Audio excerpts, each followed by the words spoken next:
सर्वेभ्यो नमो नमः। आप सभी लोगों का काव्यामृतम इस आमुख पटल पर हार्दिक स्वागत एवं अभिनंदन है। मित्रों, आज हम आप लोगों के समक्ष टीजीटी के पाठ्यक्रम में निर्धारित कादंबरी कथा के अंतर्गत शुकनाशोपदेश के बारे में विस्तृत चर्चा करने के लिए समुपस्थित हैं।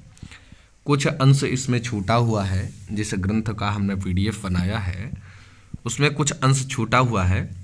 एवं समतिक्रामत्सु केषुचित् दिवसेषु राजा चंद्रापीडस्य यौवराज्याभिषेकं चिकीर्षुः प्रतिहारानुपकरण संभार संग्रहार्थमादिदेश। एवं माने इस प्रकार, समतिक्रामत्सु अर्थात व्यतीत होने पर, केषुचित् दिवसेषु अर्थात कुछ दिनों में, चंद्रापीडस्य अर्थात चंद्रापीड के, यौवराज्याभिषेकम अर्थात युवावस्था में जो अभिषेक होता है उसको कहते हैं यौवराज्याभिषेक, चिकीर्षु अर्थात करने के इच्छुक, राजा अर्थात राजा तारापीड, उपकरण संभार संग्रहार्थम अर्थात वस्तुओं को एकत्र करने के लिए, प्रतिहारान अर्थात द्वारपालों को, आदिदेश माने आदेश किया। कहने का अभिप्राय यह है कि यौवराज्याभिषेक वृद्धावस्था में राजा अपने युवा पुत्र, ज्येष्ठ पुत्र को वैदिक विधि से तीर्थों के पवित्र जल से वेद मंत्रोच्चार से स्नान कराकर राज्यभार उसे सौंप देते थे। राजा तिलक की यह प्राचीन विधि यौवराज्याभिषेक कहलाती थी। देखिए यहाँ पर जो समतिक्रामत्सु है, यहाँ पर समुपसर्ग पूर्वक, अति उपसर्ग पूर्वक, क्रमोपाद विक्षेपे से सप्तमी भक्ति एक बहुवचन में समतिक्रामत्सु यह रूप बनता है। चिकीर्षु क्री धातु से डुक्री करने से सन प्रत्यय करेंगे, प्रथमा एक वचन में चिकीर्षु बनेगा, प्रथम पुरुष एक वचन में। आदिदेश आंग उपसर्ग पूर्वक दिशिर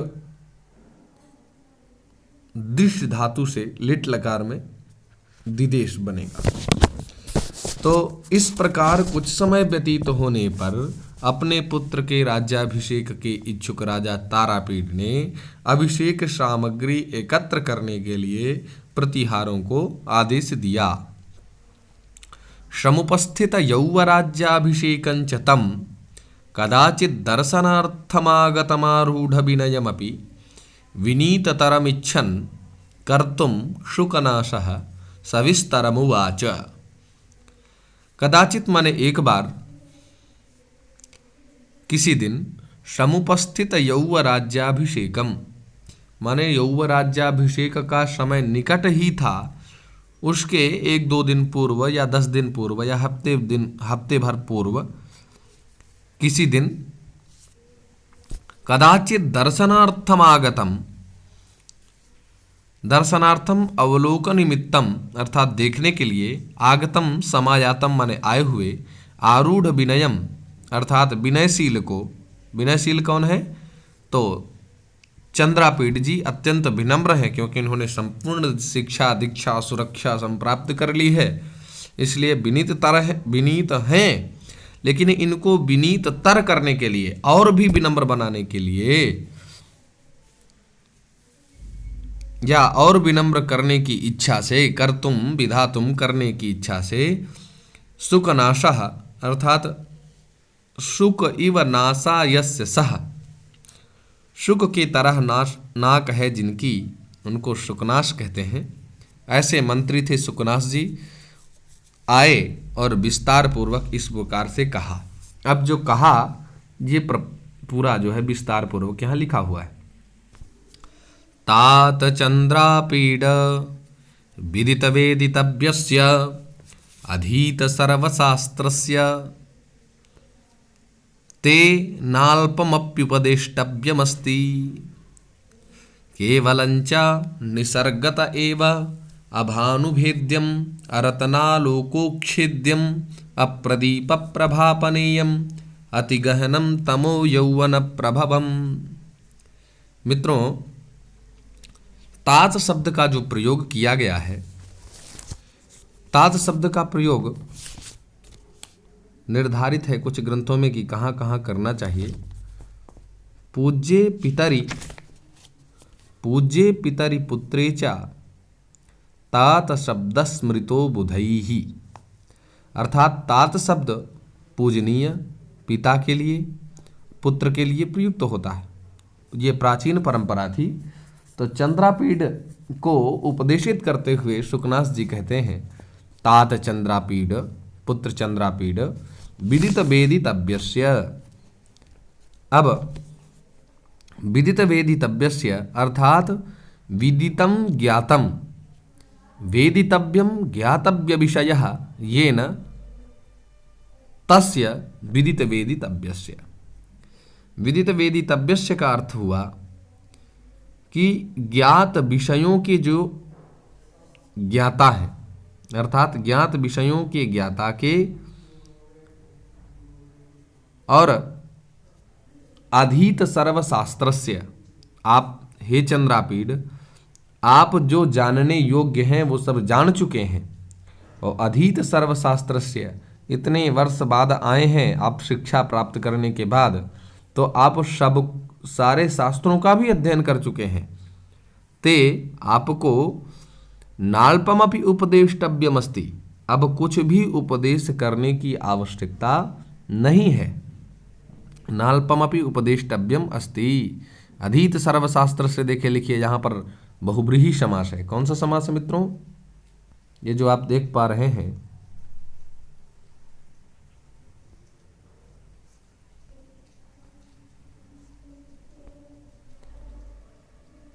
अधीत, यहाँ पर लिखा हुआ है अधीत सर्वशास्त्रस्य, ये लिखा हुआ है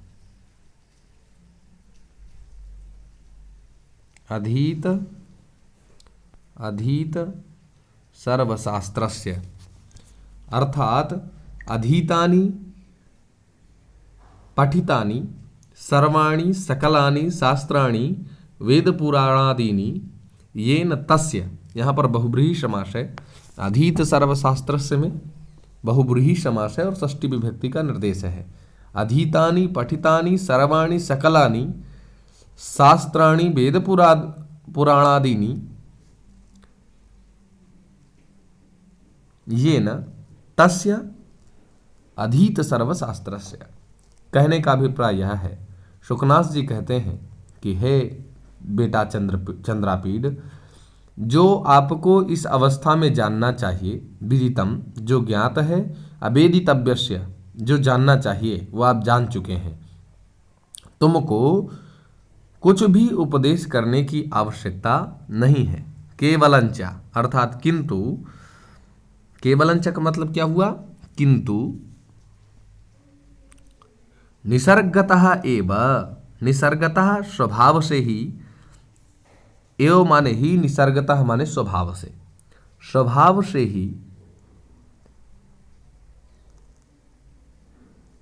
अभानुभेद्यम, लिखा है अभानुभेद्यम, करें अभानुभेद्यम अर्थात भानुना सूर्येण भेद्यम इति भानुभेद्यम, न भानुभेद्यम इति अभानुभेद्यम। तो कह रहे हैं जो सूर्य के प्रकाश से दूर नहीं किया जा सकता। अरत्नालोकोक्षेद्यम, रत्नानाम आलोकः रत्नालोकः, रत्नानाम आलोकः, रत्नानाम आलोकः रत्नालोकः, अरत्नालोकेन प्रभया अक्षेद्यम विनाशितुम अशक्यम। तो कह रहे हैं रत्नों के प्रकाश से भी जिसको दूर नहीं किया जा सकता। अभानुभेद्यम का मतलब हुआ भानुना भेद्यम इति भानुभेद्यम, न भानुभेद्यम इति अभानुभेद्यम, अर्थात सूर्य की किरणों के प्रवेश के अयोग्य, जहाँ पर सूर्य की किरणें भी नहीं पहुँच सकती। रत्नालोकोक्षेद्यम, तो रत्नानाम माणिक्यादीनाम आलोकेन भेद्यम रत्नालोको भेद्यम रत्नालोक भेद्यम अनरत्नालोक भेद्यम इति अरत्नालोक भेद्यम, अर्थात मणियों के प्रकाश से भी प्रकाशित न होने वाला और अप्रदीप प्रभापनेयम। अप्रदीप प्रभापनेयम का मतलब हुआ प्रदीपानां प्रभया न अपनेयम दूरीकर्तुं न शक्यम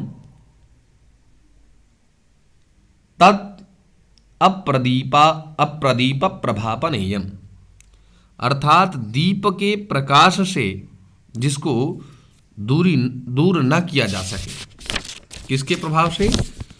दीपक के प्रभाव से जिसको दूर न किया जा सके, ऐसा अति गहनम तमः, अति गहनम माने अति गहनम का अत्यंत भयंकरम, तमः यौवन प्रभवम, अर्थात तमोगुण के प्रभाव से उत्पन्न जो अज्ञान रूपी अंधकार है ये स्वाभाविक होता है। यौवन प्रभवम तमः, मित्रों इससे अर्थ ऐसे लगाइए, अति गहनम तमो यौवन प्रभवम, अर्थात यौवन प्रभवम तमः अति गहनम, अति गहनम यौवन प्रभवम तमः, माने यौवन जो होता है उसमें जो तमोगुण के प्रभाव से उत्पन्न जो अज्ञान रूपी अंधकार होता है वह निसर्गत एव, कहा ये इन प्रक्रिया के माध्यम से हटाया नहीं जा सकता। कौन कौन?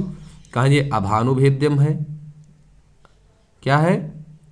अभानुभेद्यम है, अरत्नालोकोक्षेद्यम है, अप्रदीप प्रभापनेयम है, अर्थात यह जो युवावस्था के प्रभाव से समुत्पन्न होने वाला अज्ञान रूपी जो अंधकार है यह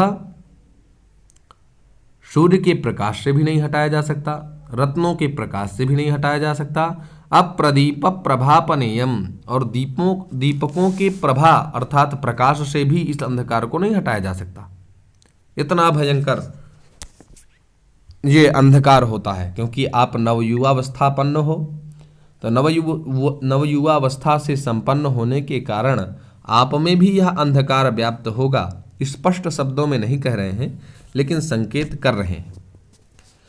तो कहने का अभिप्राय यह है कि आप सब कुछ पढ़ चुके हैं, आपको कुछ उपदेश करने की आवश्यकता नहीं है, केवल जो मौलिक स्वभाव है युवावस्था का, बोले जो उस युवावस्था में समुत्पन्न जो अंधकार होता है वह अंधकार अत्यंत भयानक होता है, जिसके चलते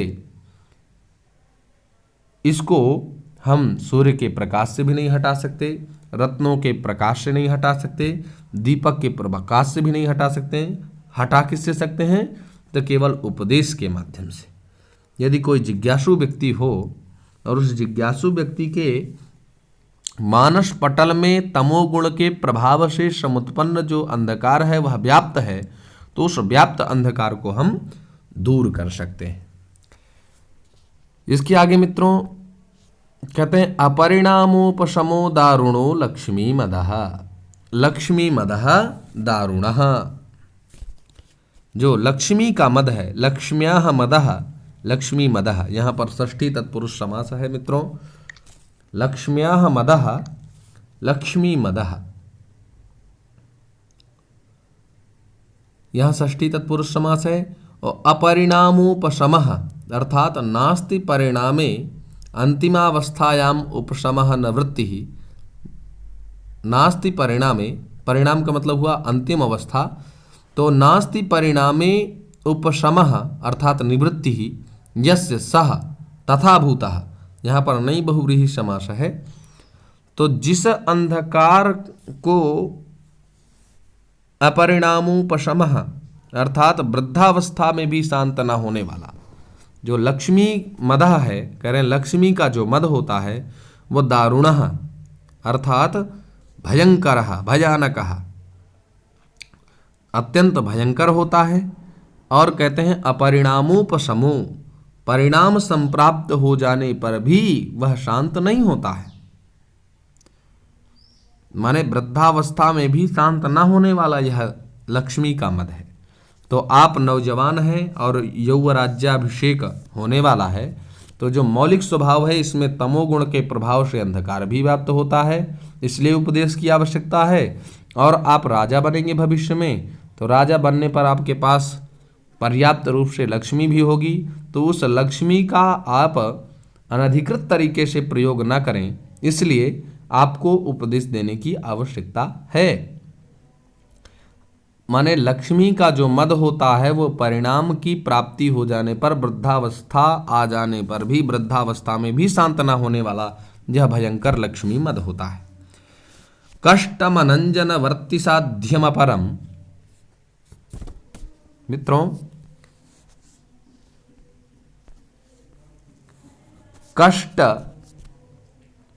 कष्टमनंजन, कष्ट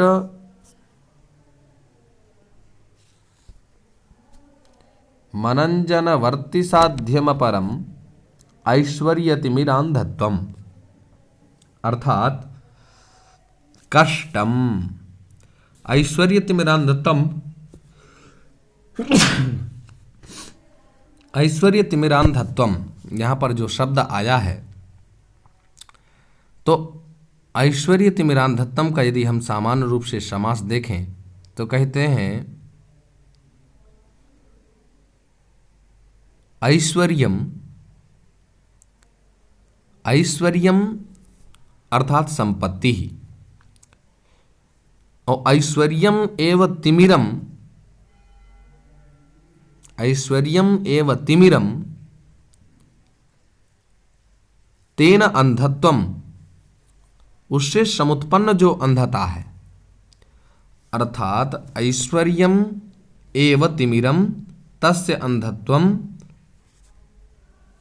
उसी को कहेंगे ऐश्वर्यतिमिरांधत्वम। अर्थात वैभव प्राप्ति के बाद जो अंधकार समुत्पन्न होता है, कहते हैं जो ऐश्वर्यतिमिरांधत्व है, अर्थात लक्ष्मी के प्रभाव से या ईश्वरत्व भाव प्राप्त हो जाने के बाद जो अंधता हमारे मानस पटल पर छा जाती है, या ऐश्वर्य के माध्यम से, ऐश्वर्य के अंधकार से जो अंधता होती है, तो कहते हैं कष्टम, अत्यंत कष्टकरम, अंजनवर्ति साध्यम परम। अर्थात अंजनस्य वर्ति, अंजनवर्ति, अंजनस्य वर्ति, अंजनवर्ती तया साध्यम, अर्थात अंजनवर्ती साध्यम।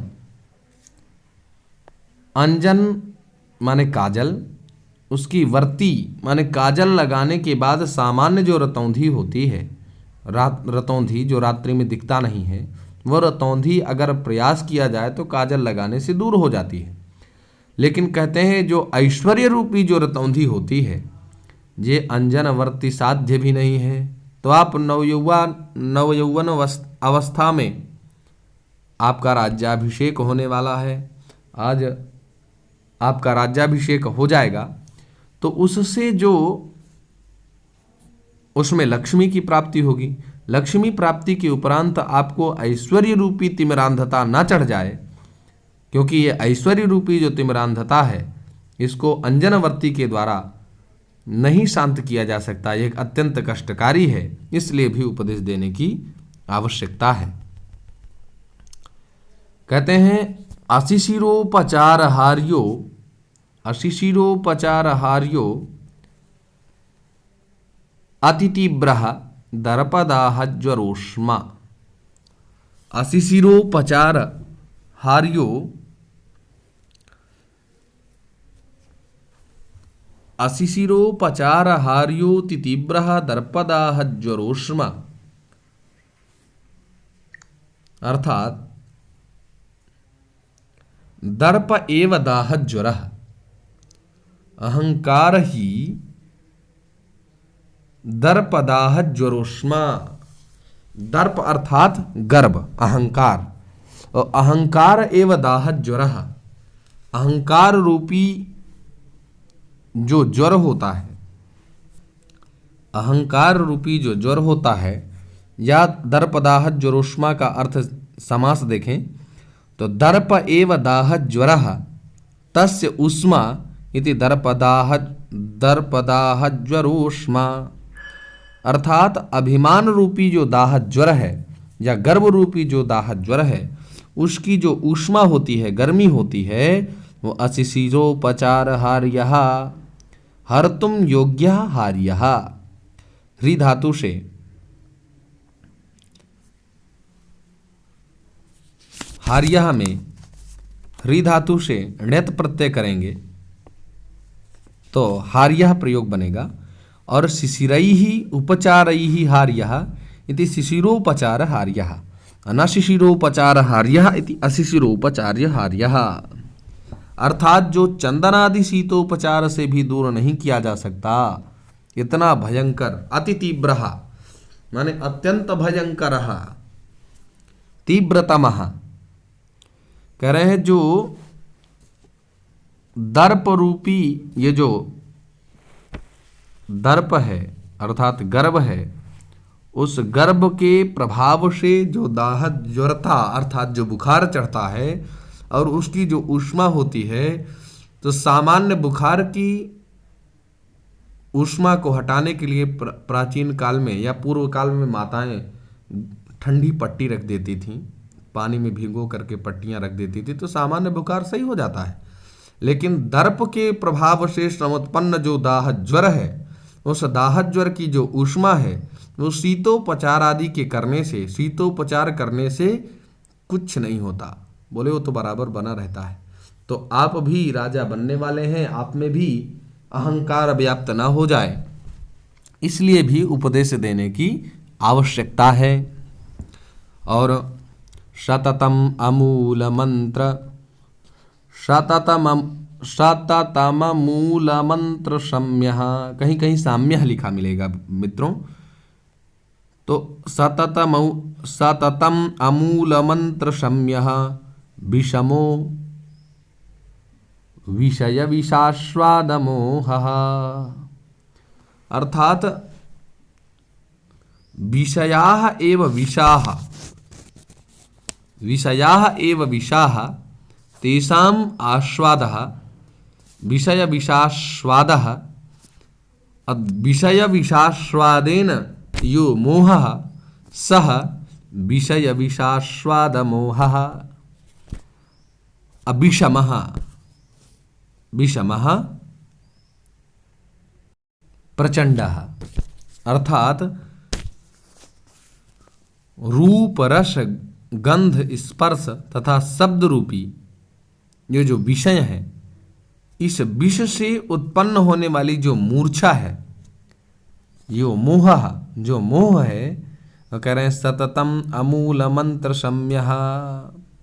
अर्थात अमूल मंत्र सम्यः माने कहने का मूलैः मंत्रैः, मूल मंत्रैः सम्यः सः, मूलैः मंत्रैः सम्यः सः मूल मंत्र सम्यः, अनमूल मंत्र सम्यः इति अमूल मंत्र सम्यः।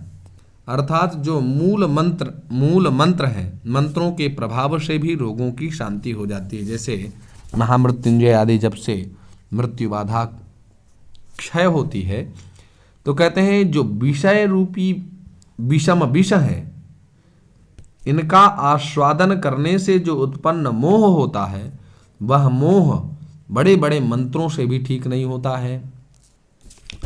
कहते हैं नित्यम नित्यम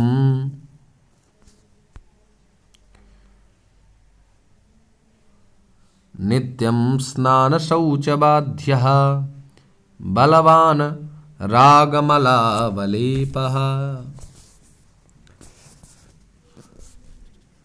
रागमलावलेपः बलवान, ये राग होता है जो प्रेम होता है, राग अर्थात प्रेम, रागमलावलेपः अर्थात रागः एव मलम, रागमलम तस्याः अवलेपः, रागः विषयानुरागः एव मलम पंकः, जहाँ पर मयूर व्यंजकादि समास है, और तस्य अवलेपः लेपनम यहाँ पर षष्ठी तत्पुरुष समास हो जाएगा। तो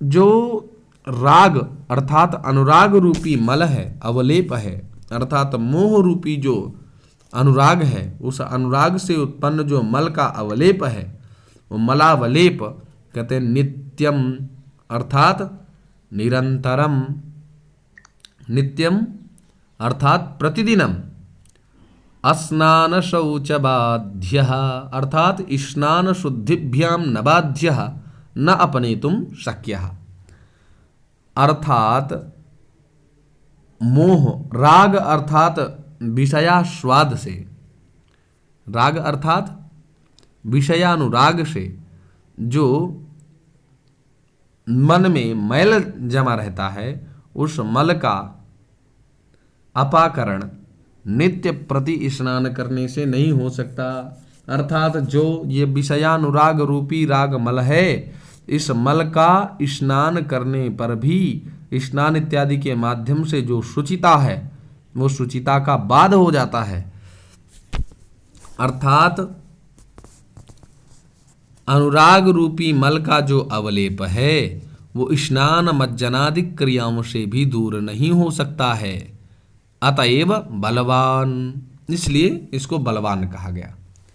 अजस्रक्षपावसान प्रबोधा घोरा च राज्य सुख सन्निपात निद्रा भवति। अजस्रक्षपावसान प्रबोधा घोरा च राज्य सुख सन्निपात निद्रा भवति। अजस्रम कहते हैं ये राज्य सुख सन्निपात निद्रा जो होती है, राज्यानंद समूह और उससे उत्पन्न जो निद्रा होती है, अर्थात मूर्छा, इस राज्य सुख सन्निपात्र से, राज्य सुख समूह रूपी सन्निपात से उत्पन्न होने वाली जो मूर्छा है, ये अजस्रम अर्थात निरंतरम लगातार, अक्षपावसान प्रबोधा, छपायाः अवसानम छपावसानम तस्मिन् प्रबोधः छपावसान प्रबोधा, अर्थात क्षपा माने होती है रात्रि। सामान्य जो मूर्छा होती है, जैसे हम रात्रि में शयन करते हैं तो प्रातः काल जग ही जाते हैं, और ये जो मूर्छा होती है, ये विषय विषास्वाद मोह, जो विषय के आस्वादन से उत्पन्न जो मूर्छा होती है, या राज्यानंद के समूह से उत्पन्न जो मूर्छा होती है, वह कहते हैं छपावसान। छपा माने रात्रि, अवसान माने व्यतीत हो जाने पर, छपावसान प्रबोधा अर्थात अप्रबोधा, व्यक्ति प्रबोधित नहीं हो पाता क्योंकि मूर्छा में परमानेंट झूमता ही रहता है। तो ये अजस्रम निरंतरम क्षपायाः अर्थात निशायाः अवसानम समाप्ति ही, रात्रि समाप्त हो जाने पर भी ये जो राज्यानंद समूह से समुत्पन्न होने वाली जो मूर्छा है, ये अत्यंत घोरा है। घोरा अर्थात गहना, गहरी निद्रा है। इसलिए इत्यतः, इति अतः, यहाँ पर यण संधि है मित्रों, इत्यतः अर्थात इसलिए, विस्तरेणाभिधीयसे, इसलिए इसको विस्तार पूर्वक आप सुनो। इत्यतः विस्तरेणाभिधीयसे, इसलिए अभिधीयसे कथ्यते, इसलिए हम आपसे विस्तार पूर्वक कुछ कहना चाह रहे हैं, आप भी ध्यान पूर्वक इसको सुनिए, ये कहने का अभिप्राय है। अब सामान्य रूप से कुछ संधि के बारे में चर्चा करना हो तो कर लीजिए। गद्य को एक बार और पढ़ लेते हैं। तात चंद्रापीड विदित वेदितव्यस्य अधीत सर्वशास्त्रस्य ते नाल्पमपि उपदेष्टव्यमस्ति। यहाँ पे ना अल्प दीर्घ संधि हुई, अपि नाल्पमपि यहाँ पर यण संधि है, उपदेष्टव्यम यहाँ पर उपसर्ग पूर्वक दिस धातु से तव्यत प्रत्यय करेंगे। विदितम अक्ता प्रत्यांत है, वेदितव्यस्य यहाँ पर तव्यत प्रत्यय है। और अधीत सर्वशास्त्रस्य, अधीत इंग अध्ययने धातु से बनता है। शास्त्रस्य ये भी षष्ठी का रूप है। केवलंच यहाँ पर भी संधि इत्यादि हुई है। केवलम धंचा था, इस अवस्था में सूत्र लगा अनुस्वार से ई पर सवर्ण, अनुस्वार से यह परे रहते तो यह में चा आ जाएगा तो पर सवर्ण हो जाएगा। तो केवलंचा निसर्गत एव, यहाँ पर निसर्गतः था, विसर्ग का लोप हो गया है, ये विसर्ग संधि के अंतर्गत है। आप लोग विचार पूर्वक देखें। अभानुभेद्यम, यहाँ पर अज्जीनम व्यंजनम परेण संयोज्यम, ये विधिर्भेदने छिदिर छेदने छिदिर द्वैधीकरणे है। और प्रदीप प्रभापनेयम अपनेयम अति गहनम तमो यौवन प्रभवम अपरिणामोपशमो, बहुत ही संध्यंत पद यहाँ पर निरूपित किए गए हैं। अभी एक एक को बताना बड़ा कठिन होगा। संधि के क्रम में हम लोग इस विषय में चर्चा करेंगे। यदि कोई इतने गद्य में कोई भी समस्या यदि आपको आ रही हो तो आप लोग कमेंट के माध्यम से चर्चा कर सकते हैं। पुनः आप सभी लोगों का हार्दिक स्वागत, अभिनंदन, वंदन करते हुए वाणी को विराम। धन्यवाद।